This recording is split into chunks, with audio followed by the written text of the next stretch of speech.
Okay, hey everybody, welcome to another episode of On Point EDC. Today we have a really cool review for you from a new brand, Artisan Cutlery. They're basically a US managed brand with overseas production.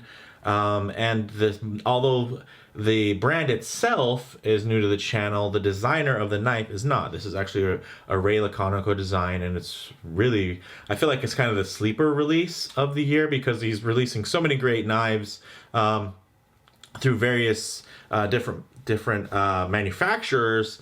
A lot of them are getting a lot of visibility, and I feel like this little Artisan Cutlery model has kind of slid under the radar. And this is actually the small variation of the standard one, which did actually get a little bit of fanfare. This is the Centauri, and this is the small model. And I'll do some comparisons as far as size goes to kind of give you an idea of where this fits.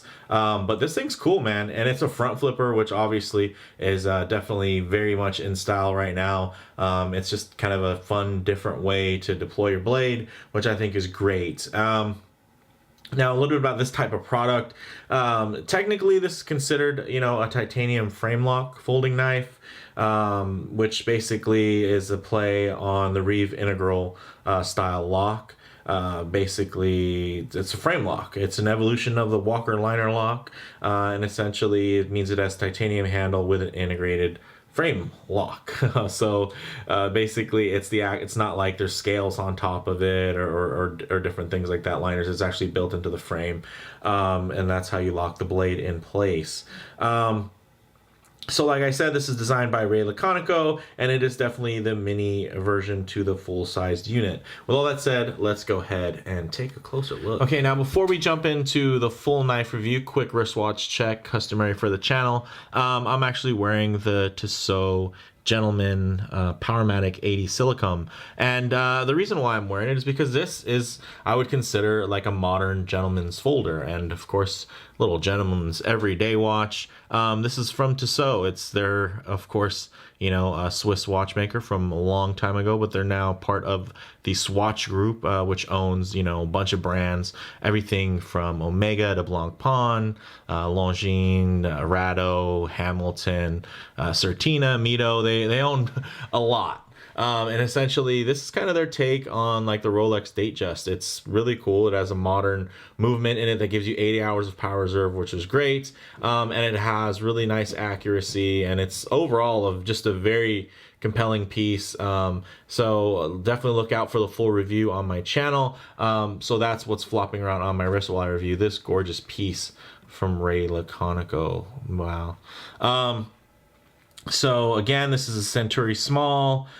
These are going for $238.08 direct from Artisan, but typically they're cheaper from dealers. So once dealers will get some of these in stock, I'm sure you'll probably actually be paying less than $200 for this, which is just an insane deal for what you're getting. This particular one is the Damascus steel. You can also get it in S35VN.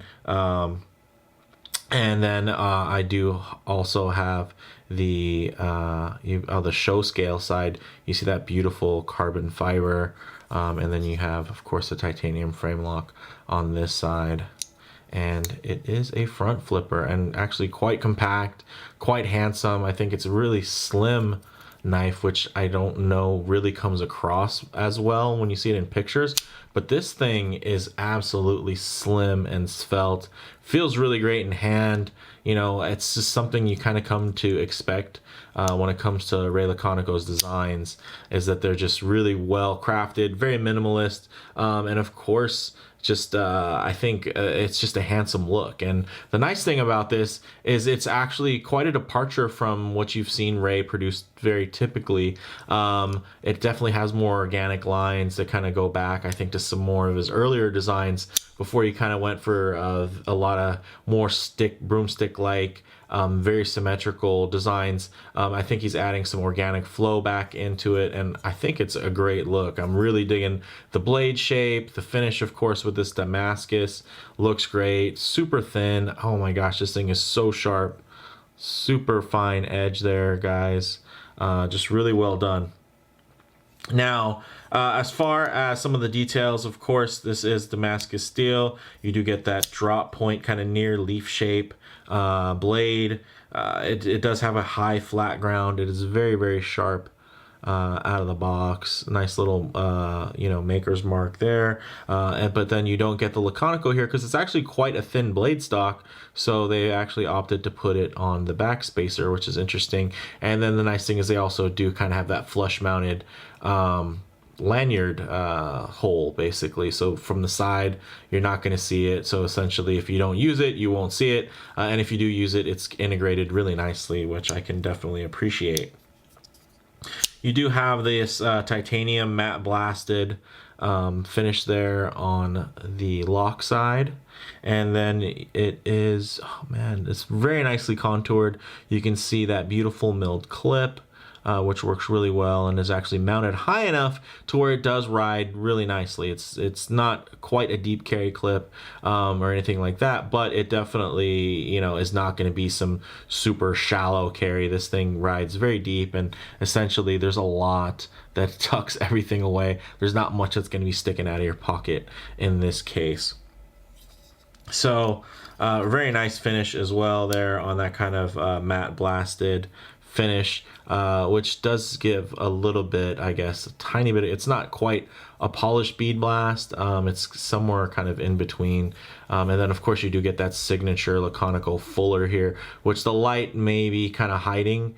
Of course, with all of the with all the contouring and everything, it's tough to see it because of the carbon fiber kind of blends it, but you can see here, which is nice because it does give you a little bit of extra grip if you need it. And then of course the jimping that's here is more to flip. It's not really like to cut with because it's so early. Of course you'd probably, if you wanted to choke up on it, you'd probably rest your thumb here, or maybe get into some EDC style cuts.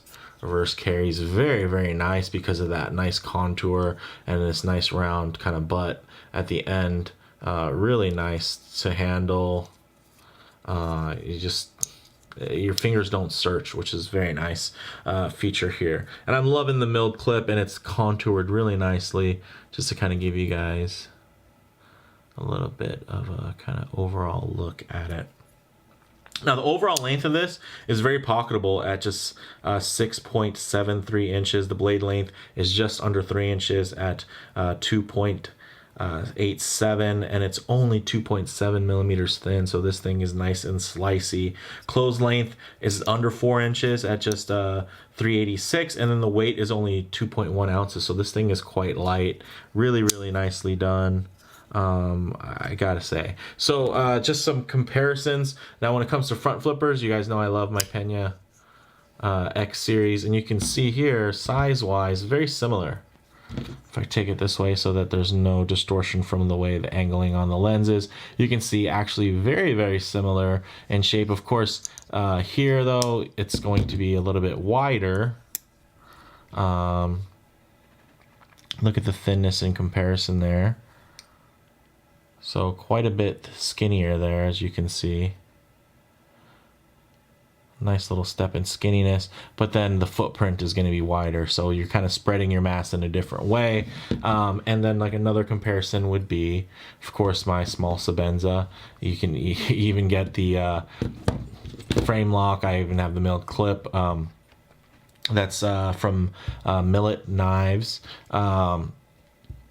So you do have the milled clip, frame lock, titanium, of course. This is going to be a much rougher matte finish, a little bit more grippy. I should say a lot grippier versus here. But then you do have, of course, the full carbon fiber scale. It's not like there's a liner underneath there or anything like that. It's just pretty much carbon fiber. And then you open it up. Very beautiful. Even a similar blade shape, as you can see. So this thing is almost like if you had a front flipping Insingo. If you take a look at that, I mean, it's not, a one-to-one by any means, but it's quite close. I can definitely smell what they were cooking on this one. It's a really nice look. Obviously, I love the Insingo blade. But this piece, oh man, look at that Damascus play there. It definitely has a very similar, obviously very useful blade shape there. So very nice, of course, much thinner in comparison. As you can see, even with that beautiful rounded spine on the Chris Reeve, you can easily see that this thing is definitely thinner. I mean, almost scary thin, guys. I worry about that tip. That is so freaking... Look at that. Let me let it focus. Focus. Or maybe don't. Maybe don't focus. Maybe I'll just pull it away. But that thing is super fine there, guys. It just disappears at an angle pretty much. So versus here, you see, of course, that's a reinforced tip there with a nice kind of top sledge. So it's not like sharpened, but it is sharp. Which is really nice. So comparisons wise, it's in good company, guys. I mean, you get that beautiful front flip action. You know, this thing is a lot of fun when it comes to that standpoint. You know, the blade, of course, being so thin, it's not heavy, so it's not going to be very fall shutty or anything like that. It definitely has more of a kind of slow roll close feel to it. You know, in-hand ergonomics, really nice. The fingers don't wander. You get a nice full forefinger grip if you need it. You can even park this other finger down if you really want to kind of like step back on it versus choking up on it as much as you need. Really whatever's comfortable for you. Definitely very smooth, snappy open. Slow roll close. You do have the ceramic ball bearing pivot, ultra smooth opening action. Very dialed in detent. That flipper geometry is very, very nice. So, you know, big kudos to Ray on that one, because this thing, it works. It has a great flip to it, and it's not like front flippers have been his bread and butter or anything. So I think that was really cool that he was able to kind of transition the fidgety side and snappiness for deployment into this piece as well, even though it's a different way to deploy than his typical either thumb stud or traditional flipper layout. Now in the pocket, of course, this thing super flat, super thin, totally unobtrusive. It just lays perfectly, tucks away in your pocket, not a big deal. And then the nice contours means when your hand is going to go up against it when you're trying to grab something else in the pocket, you know, it's not creating any hot spots or anything that's going to irritate your hand. It's going to navigate right past it very easily, which is great. As far as model variations go, they do have the larger full-size Centauris and that are available in S35VN, as well as they have Micarta show scales. So basically, instead of the carbon fiber, you can get Micarta, which is also great. And definitely, if you really want to go on the functional side, is going to give you more purchase and just more grip versus the carbon fiber here, which honestly does give you a nice tactile feel, especially with this fuller here on the scale. You do get a nice amount of grip. I don't feel like this is slippery and going to fall out of my hand by any means. But if you kind of want to go full kind of tool mode, that's definitely another option versus this one is going to be, you know, more on kind of the pocket candy mode. And the crazy thing, it's super affordable for a piece of pocket candy. You know, the other knives that I put it against are $475 knives versus this one being $238, and you're probably gonna be able to pick it up for like $180 when they actually get them stocked in dealers. That's absolutely insane. This thing, it for me is just such a huge value proposition. Of course, you're gonna have to pay full price if you want to get it directly from them, while they have kind of that smaller runs in inventory. But I think it's well worth it. I think it's actually kind of a steal at the full retail price, which is not always the case with pocket knives. So I think that it definitely does have a lot to offer. You know, I'd say as far as comparable models go, you think maybe Kaiser Feist being that kind of smaller mini carry front flipper, similar footprint, You know, ultimately, I'd say it's probably less exciting though. You want to go to something a little bit more exciting. Maybe there's like the Isham Blade Works Abstruse, which is similar blade profile. I've reviewed it on the channel, but the handle is I'd say probably a lot more polarizing. It's not necessarily the look that everybody likes, but it's nice and probably more similar in pricing and whatnot. But I think the more traditional handle to blade ratio here is going to be something that is just a little bit more universally well received. Bottom line, man, this design is a little bit more out of the box than your typical Ray Laconico knife, but it just has those great minimalist design features and reads like a Laconico design, and it has really excellent action to boot, which is also another thing that's typically you know, associated with Ray Laconico's knives. So very, very impressive. Really digging this one. Of course, you got the standard features there, guys. I don't have to tell you. You see that screw. You have a lock bar. You know, you got your lock bar insert, over travel stop there, so you're not gonna over torque that that lock bar on open. So I did want to mention that in case you're not, you know, super keen on knives and you're wondering what that is. There's the stop pin there. It does give you a really nice, satisfying lock, which is great, which isn't always the case, especially when you have a carbon fiber scale, because honestly, the acoustics are affected by the carbon fiber.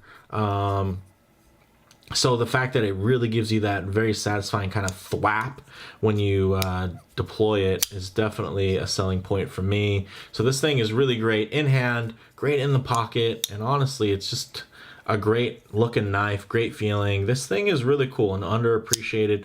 I think this thing hasn't got enough coverage yet, and I'd love to see it really shine and really be up there with some of the, I think, some of my favorite releases this year so far.